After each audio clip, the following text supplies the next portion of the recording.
초에 우리 고유의 소설은 한문 소설과 홍길동전 같은 한글 소설이 있습니다만, 한글 소설이라 하더라도 우리가 지금 가지고 있는 선입관과는 달리 한문 문장들이 상당히 많이 문구들이 많이 들어가 있죠. 우리 고유에. 그렇게 이제 이어오고 이제 근대까지 이제 혈의누 뭐 그런 식의 귀의성 뭐 그런 식으로 이어오다가 1920년도 일제 시대의 이 문화 정책이죠. 이때 이르러 이제 완전히 이른바 한글 소설인데 그게 이제 되었죠.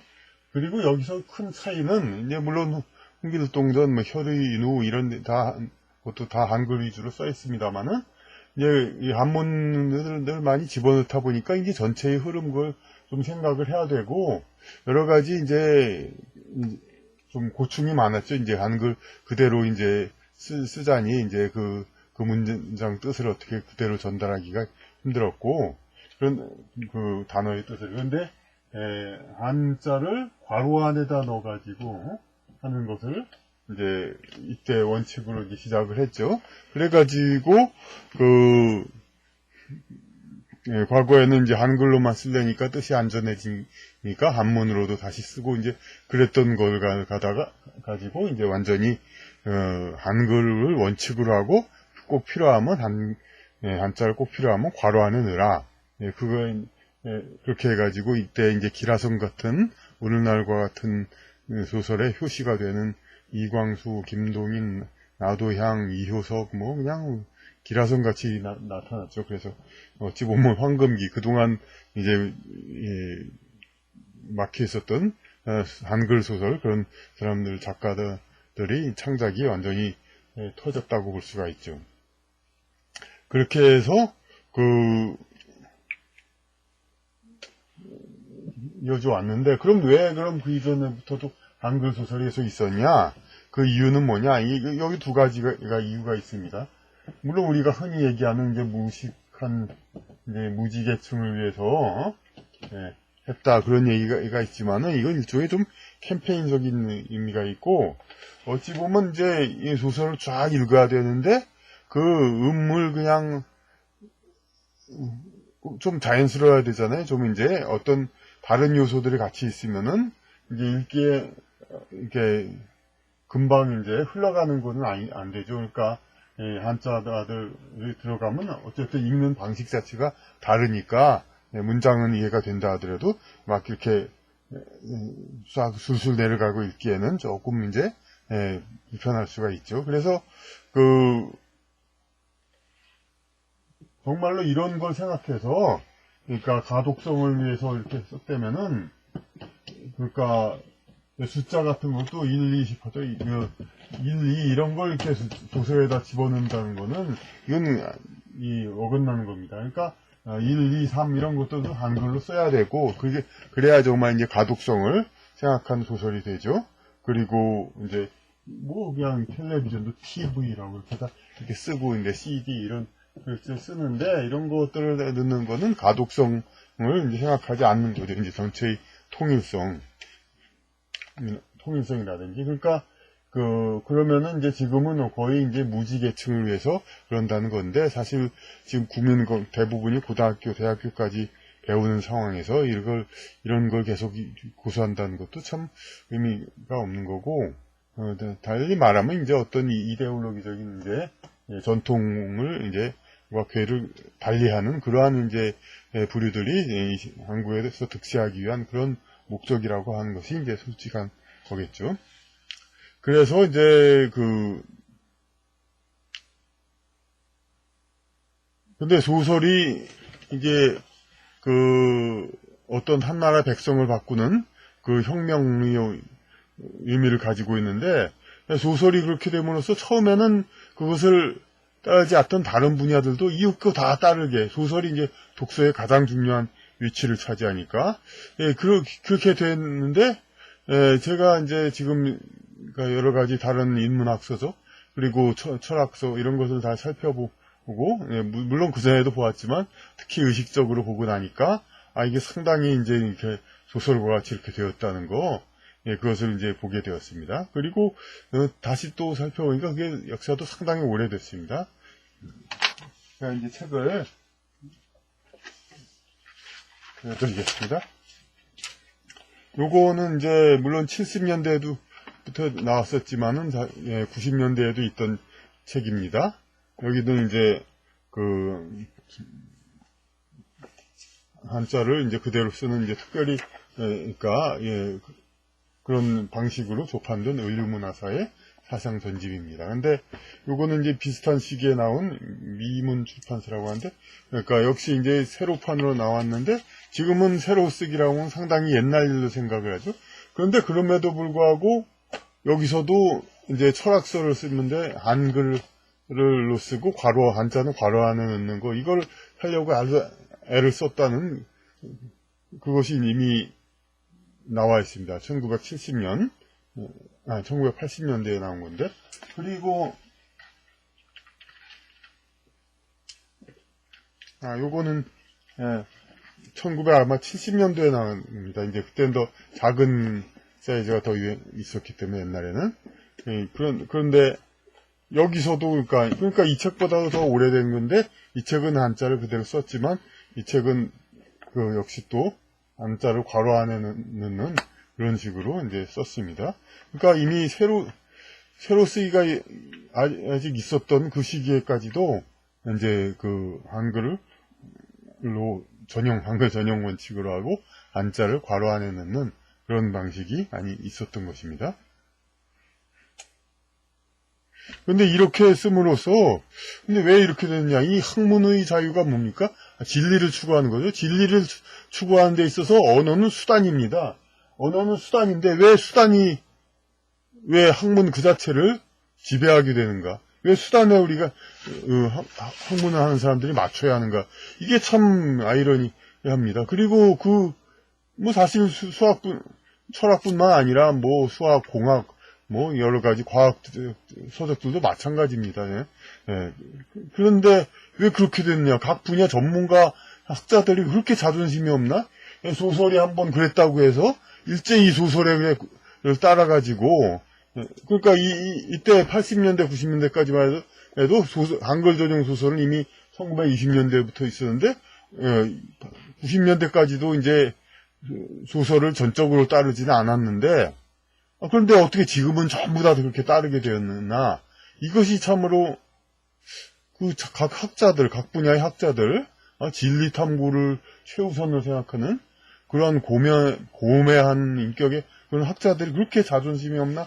참 아이러니합니다. 이제 어떻게 해서 그렇게 됐는지, 대중소설을 따라서 그냥 철학이든 과학이든 그냥 그렇게 바뀌어졌는가, 이게 참. 그런데 다시 곰곰 생각해 보면은 그게 이유가 또 설명이 되기도 합니다.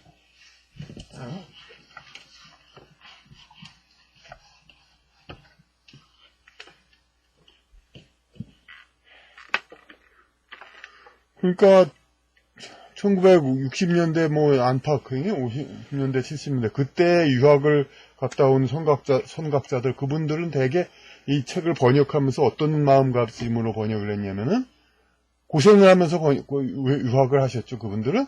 그러니까 어떻게 해야 되냐면 이제 나는 우리 세대에서는 이렇게 고생하면서 외국의 앞선 선진학문을 배우려고 고생을 했지만 앞으로 후배들은 우리가 이제 번역한 책을 가지고 그 나름대로 우리 국내에서 학문을 발전시키고 그렇게 해서 우리 조국을 부강하게 한다. 그런 마음으로 이제 번역을 했던 것입니다. 그러니까 완전한 뜻을 이제 전달하는 것을.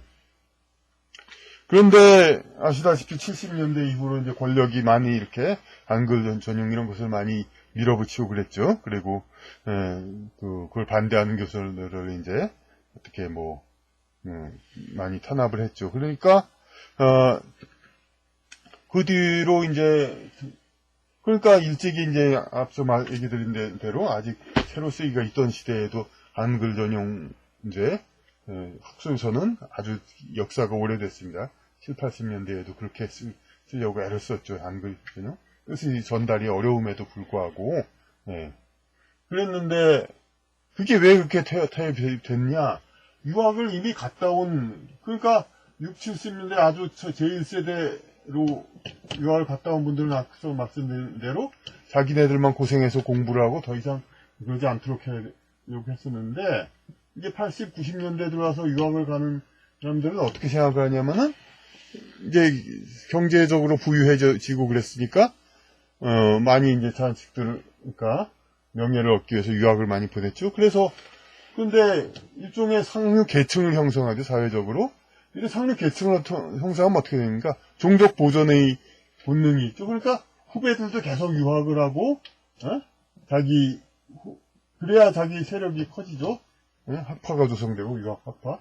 그러니까 유학을 계속 필수적인 것이 되어야 합니다. 그러니까 우리 때만 고생하고 더 이상 유학을 가지 말자가 아니라 계속 유학을 보내야 됩니다. 그러려면 어떻게 해야 됩니까? 이제 국내에서는 완전한 학문을 배우지 못하게 되는 상황이 더 유리합니다. 그러면은 그 외국 책을 번역한다 하더라도 이게 좀 좋은 말로 읽기 쉬운 거지만 사실은 이제 완전한 내용이 들어가지 않은 그러한 책들을 이제 국내 학생들을 읽게 하고 진짜 학문을 하려면은 원서를 읽어라. 영어, 독일어 등을 배워가지고 공부를 해라. 이거죠. 그래야만 이제 후배들도 계속 이 선배를 따라서 또 유학을 가게 되고, 그러니까 유학을 간 학자들의, 인맥이 형성되죠. 서울대 교수 같은 경우는 그냥 이미 90년대 그때 예전부터 그런 인식이 박혀 있었죠. 그게 당연한 걸 생각하고 서울대 대학원들이 많이 육성됐지만 80년대 그때 하지만은 서울대 대학원을 나온 사람들은 각 지방대 교수를 하는 사람들이고 서울대 교수는 이제 외국 유학 갔다 온 사람들. 그러니까 전부 자연대나 그런 쪽은 100% 그냥 외국 유학. 근데 사실 옛날 같으면 진짜 이렇게 외국에 선진 유학을 해야 될 필요성이 당연히 있죠. 우리의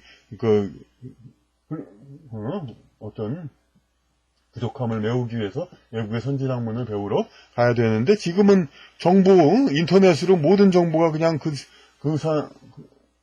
즉시 다 전달이 되고, 뭐 어떤 지역적인 차이 때문에 신학문을 배우지 못한다. 이런 이유가 없습니다. 그럼에도 불구하고 계속해서 이런 것을 오히려 옛날보다 그 필요성이 훨씬 줄었음에도 불구하고 그 유학을 계속 이렇게 밀어붙이게 하는 그러한 이제,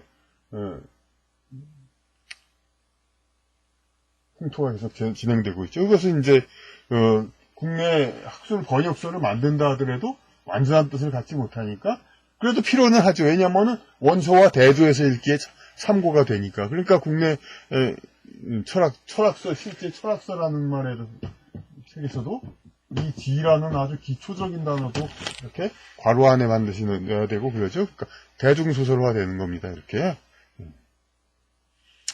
그리고 또 더 양보해서 이것을 전공을 했다든가 이미 많이 공부를 한 사람들은 이제 한글로 쓰다 하더라도 관행적으로 그게 무슨 뜻인지를 알기 때문에 뭐 큰 지장이 없을 수가 있습니다. 철학서에서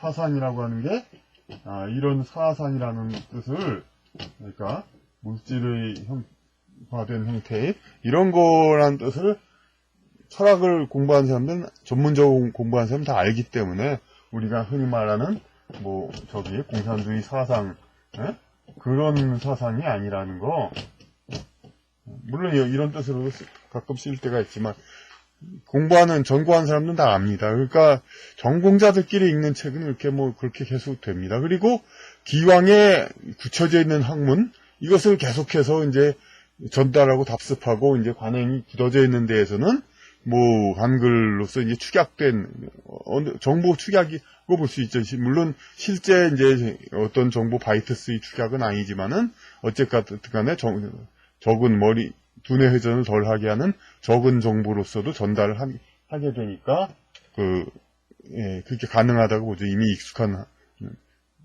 분야에서. 그리고 계속 이제 검증된 학문을 계속 반복 전달하고 있을 때. 그런데 이제 새로운 그야말로 국내가 학문적으로 독립해서 이때 분들이 생각했듯이 이제 더 이상 유학은 갈 필요가 없이 국내에서 이제 자체 학문을 개발할 수 있는 성공이 되기를 바랬는데 그렇게 되지 않고 계속 종속적인 학문을 우리는 추구하고 있는데 그러니까 그런데 계속해서 이런 사람들이 이런 이제 답습하는 것을 떠나서 정말 우리 나름의 어떤 그 학문 체계를 세우려고 한다.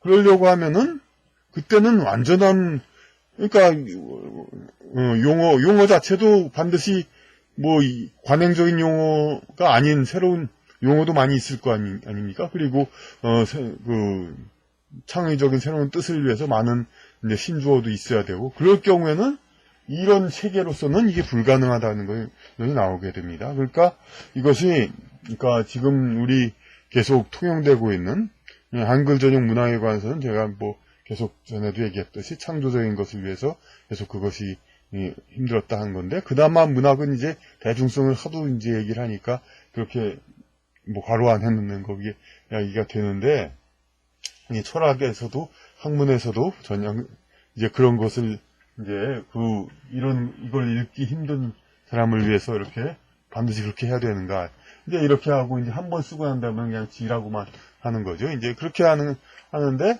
이것이 계속 관행적이고 검증된 학문에서는 하지만은 새로이 창조되는 학문 그런 데에서는 이런 식으로는 불가능한 안 될 말이죠. 그야말로 그러니까 모든 그 학문적 내용은 새로이 다 창작되는 것은 모든 뜻을 다 분명히 하고